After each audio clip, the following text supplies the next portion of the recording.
देहरादून के पास विकास नगर में सरकारी भूमि से अतिक्रमण को हटा दिया गया है। प्रशासन ने अवैध रूप से बनी मजारों को बुलडोजर की मदद से हटा दिया है। इन मजारों को अवैध कब्जा कर वन विभाग की जमीन पर बनाया गया था। प्रशासन ने विकास नगर के बटोरीवाला, गोकुलवाला जी और वहीं आपको बता दें भोजावाला समेत कई जगहों से मजारों को हटा दिया गया है। प्रशासन की इस बड़ी कार्रवाई के दौरान बड़ी संख्या में पुलिस बल भी वहां पर मौजूद रही। जिस तरीके से अवैध अतिक्रमण किया जा रहा था उसको लेकर क्या प्रशासन अब सख्त नजर आ रही है।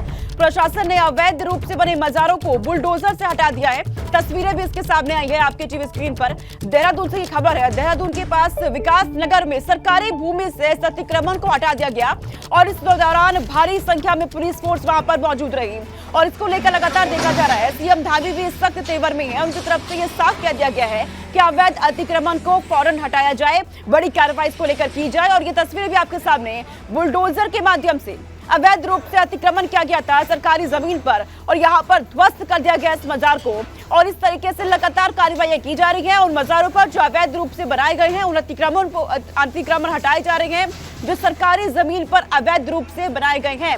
इन मजारों को अवैध कब्जा करके वन विभाग की जमीन पर बनाया गया था। ऐसे में प्रशासन की तरफ से ये बड़ी कार्रवाई यहाँ पर की गई है। बटोरीवाला, गोकुलवाला, वहीं आपको बता दें भोजावाला समेत कई ऐसी जगह है जहां पर मजारों को हटा दिया गया है जो कि अवैध रूप से बनाई गई थी सरकारी जमीन पर। और ये तस्वीर आपके सामने बुलडोजर के जरिए यहां पर अवैध अतिक्रमण को हटाया गया है और एक कड़ा संदेश यहां से दिया जा रहा है कि अगर इसी तरीके से कहीं पर भी निर्माण होता है, अतिक्रमण किया जाता है तो यही हाल उसका होगा। इसी तरीके से अवैध अतिक्रमण को ध्वस्त कर दिया जाएगा। सीएम धामी भी लगातार यहाँ पर सख्त नजर आ रहे हैं अवैध अतिक्रमण को लेकर। निकाय चुनाव और विधानसभा उपचुनाव में जीत के बाद आज लखनऊ में विजय प्रत्याशी वरिष्ठ मंत्रियों और संगठन के पदाधिकारियों से मुलाकात कर सकते हैं। लोकसभा चुनाव 2024 के सेमीफाइनल के रूप में लड़े गए नगरीय निकाय चुनाव में सभी 17 नगर निगम, 100 नगर पालिका परिषद और करीब 200 नगर पंचायतों में बीजेपी ने जीत हासिल की है। अब भाजपा लोकसभा चुनाव की जमीन तैयार करने में जुटेगी। यहाँ पर तो लोकसभा चुनाव को लेकर के भाजपा अब जुट चुकी है। लोकसभा चुनाव 2024 के सेमीफाइनल के रूप में निकाय चुनाव को लड़ा गया और बम्पर जीत यहाँ पर भाजपा ने यहाँ पर हासिल की है।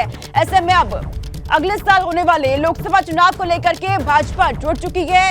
इसके लिए जमीनी तौर पर तैयारियां भी शुरू कर दी गई है। तो भाजपा की तरफ से अब आगामी चुनावों को लेकर के तैयारियां शुरू कर दी गई है।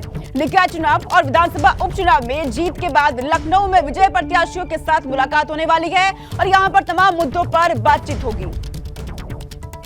और इस बीच लखनऊ से बड़ी खबर है। सपा को निकाय चुनाव में एक बार फिर से बड़ा झटका लगा है। मेयर सीट पर इस बार भी सपा का खाता नहीं खुला। निकाय के अलावा स्वार और 98 उपचुनाव में भी हार मिली है सपा को।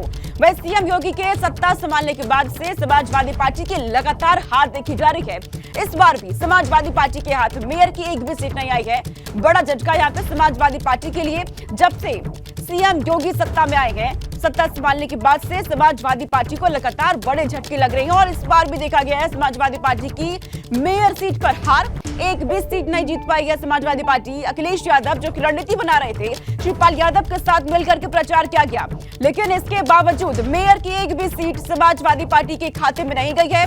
17 की 17 सीटों पर बीजेपी का कब्जा। 2 दिवसीय गोरखपुर दौरे पर रहने वाले हैं सीएम योगी आदित्यनाथ। गोरखनाथ मंदिर पहुंचेंगे सीएम योगी, पूजा अर्चना यहां पर करेंगे। सीएम योगी यहां पर गौशाला भी पहुंचेंगे, गायों की सेवा करते हुए भी नजर आएंगे।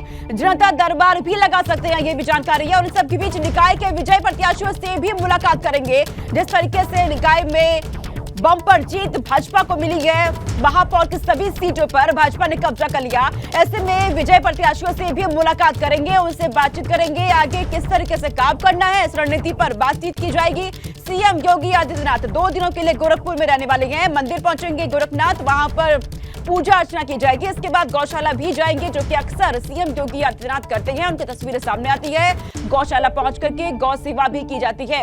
इसके बाद जनता दरबार लगाएंगे। जनता दरबार में लोगों की फरियाद को सीएम योगी आदित्यनाथ यहां पर सुनेंगे और तुरंत उसके निस्तारण के आदेश दिए जाते हैं तमाम अधिकारियों को। निकाय के विजय प्रत्याशियों से भी मुलाकात करेंगे सीएम योगी, जो कि निकाय चुनाव को लेकर के लगातार ग्राउंड पर रखिए लोगों के बीच वो पहुंचे थे।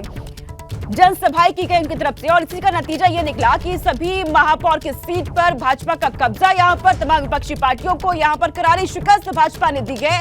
ऐसे में आज निकाय के विजय प्रत्याशियों से मुलाकात करेंगे सीएम योगी आदित्यनाथ।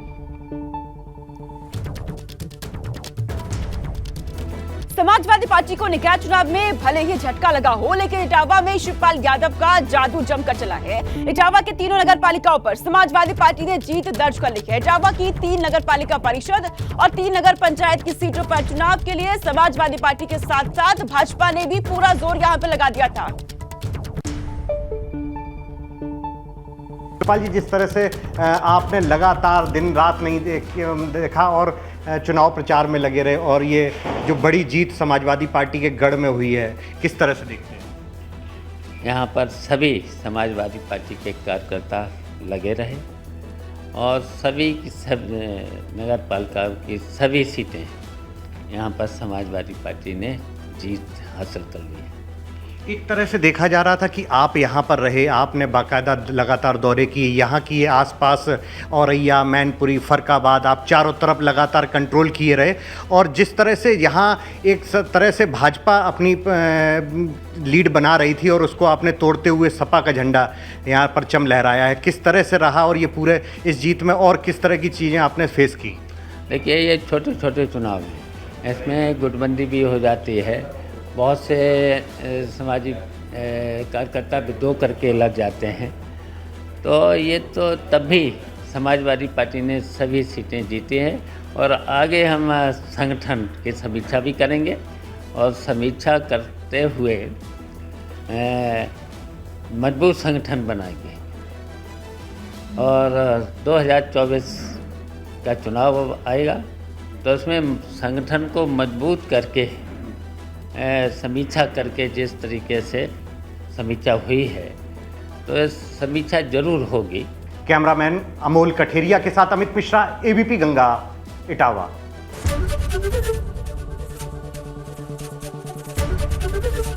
एबीपी गंगा, खबर आपकी, जुबान आपकी।